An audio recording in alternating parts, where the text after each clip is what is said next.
CUET UG വഴി യൂണിവേഴ്സിറ്റികളിലേക്ക് അതിൻ്റെ admission apply ചെയ്യുമ്പോൾ എന്തൊക്കെ ഡോക്യുമെൻറ്റ്സ് വേണ്ടത് എന്നുള്ളതാണ് നമ്മൾ ഈ ഒരു വീഡിയോയിൽ പറയുന്നത്.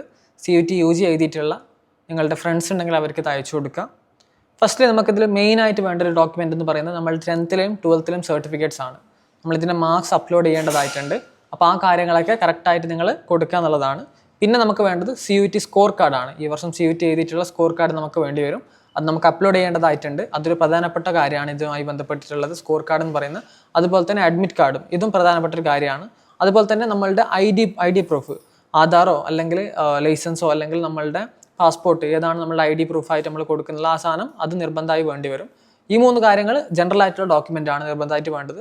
പിന്നെ നമുക്ക് വേണ്ടത് നമ്മൾ റിസർവേഷൻ കാറ്റഗറീസ് ഒക്കെ ആണെങ്കിൽ അതിൻ്റെ സർട്ടിഫിക്കറ്റ്സ്, അതിലിപ്പോൾ SC ST ആണെങ്കിൽ അത് വേണം, സർട്ടിഫിക്കറ്റ് വേണം. OBC സർട്ടിഫിക്കറ്റ് ആണെങ്കിൽ OBC NCL സർട്ടിഫിക്കറ്റ്സ് ആണെന്നുണ്ടെങ്കിൽ നമ്മൾ 31 മാർച്ചിന് ശേഷം ഇഷ്യൂ ചെയ്ത സർട്ടിഫിക്കറ്റ് ആണ് വേണ്ടത്.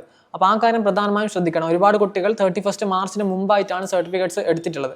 അപ്പോൾ 31 മാർച്ചിന് ശേഷമുള്ള സർട്ടിഫിക്കറ്റ്സ് ആണ് നമുക്ക് വേണ്ടത്. അതും OBC NCL സെൻട്രൽ പർപ്പസ് ആണ്, സെൻട്രൽ പർപ്പസ് സർട്ടിഫിക്കറ്റ് ആണ് നമുക്ക് വേണ്ടത്.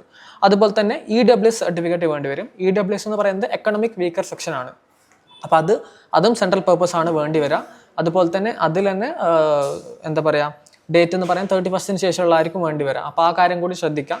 പിന്നെ നിങ്ങൾ പറ്റുവാണെങ്കിൽ ഇൻകം സർട്ടിഫിക്കറ്റ് ഉണ്ടാക്കി വെക്കുക. കാരണം ചില യൂണിവേഴ്സിറ്റികളിൽ ഇൻകം സർട്ടിഫിക്കറ്റ് ചോദിക്കാറുണ്ട്. അപ്പോൾ അതുണ്ടെന്നുണ്ടെങ്കിൽ നിങ്ങളത് ഉണ്ടാക്കി വെക്കുക. അതുപോലെ തന്നെ PWBD കാൻഡിഡേറ്റ്സ് ആണെന്നുണ്ടെങ്കിൽ അതിൻ്റെ സർട്ടിഫിക്കറ്റ്സ്, പിന്നെ ഓർഫൻ സർട്ടിഫിക്കറ്റ്, സ്പോർട്സ് കാറ്റഗറിയിലുള്ള നിങ്ങൾക്ക് എന്തെങ്കിലും ഇതുണ്ടെന്നുണ്ടെങ്കിൽ അതിൻ്റെ സർട്ടിഫിക്കറ്റ്സ് വേണം. പിന്നെ ECA സർട്ടിഫിക്കറ്റ്സ് വേണ്ടി വരും നിങ്ങളതിന് എലിജിബിൾ ആണെന്നുണ്ടെങ്കിൽ. പിന്നെ മൈനോറിറ്റി ഡോക്യുമെൻറ്റ്സ് എന്തെങ്കിലും ഉണ്ടെന്നുണ്ടെങ്കിൽ അതും കൂടി വേണ്ടി വരും. പിന്നെ ഇതിൽ വേണ്ട ഗ്യാപ്പ് ഇയർ ഉണ്ടെങ്കിൽ നിങ്ങൾ കഴിഞ്ഞ വർഷം 2025 +2 കഴിഞ്ഞതെന്നുണ്ടെങ്കിൽ നിങ്ങൾക്ക് അതിൻ്റെ ചിലപ്പോൾ ഗ്യാപ്പ് ഇയർ സർട്ടിഫിക്കറ്റ് കാണിക്കേണ്ടി വരും. ചില യൂണിവേഴ്സിറ്റിയിൽ ചോദിക്കുകയാണെന്നുണ്ടെങ്കിൽ അത് സബ്മിറ്റ് ചെയ്യേണ്ടി വരും. നിങ്ങളൊന്നും ചെയ്തിട്ടില്ല എന്നുണ്ടെങ്കിൽ 1 ഇയർ ബ്രേക്കാണ്, വെറുതെ ഇരുന്നിട്ട് ബ്രേക്ക് ആ ഒരു ഇതിലാണെന്നുണ്ടെങ്കിൽ നിങ്ങൾക്ക് അതിൻ്റെ ചിലപ്പോൾ വേണ്ടി വരും. ചില യൂണിവേഴ്സിറ്റികൾ അത് ചോദിക്കാറുണ്ട്. ഇതൊക്കെയാണ് ബേസിക് ആയിട്ട് നമുക്ക് വേണ്ട ഡോക്യുമെൻറ്റ്സ് എന്ന് പറയുന്നത്. അപ്പോൾ ഈ ഡോക്യുമെൻറ്റ്സ് ഒക്കെ നിങ്ങൾ കറക്റ്റായി കരുതി വെക്കുക കയ്യിൽ തന്നെ. ഇപ്പോൾ തന്നെ അതിൻ്റെ സ്കാൻഡ് ഡോക്യുമെൻറ്റ്സ് കാര്യങ്ങളൊക്കെ കയ്യിൽ കരുതി വെക്കുക. ഇതൊക്കെയാണ് നമുക്ക് പ്രധാനമായും വേണ്ട ഡോക്യുമെൻറ്റ്സ്. അപ്പോൾ നിങ്ങളുടെ ഫ്രണ്ട്സിന് ഈ ഒരു കാര്യം അയച്ചു കൊടുക്കുക.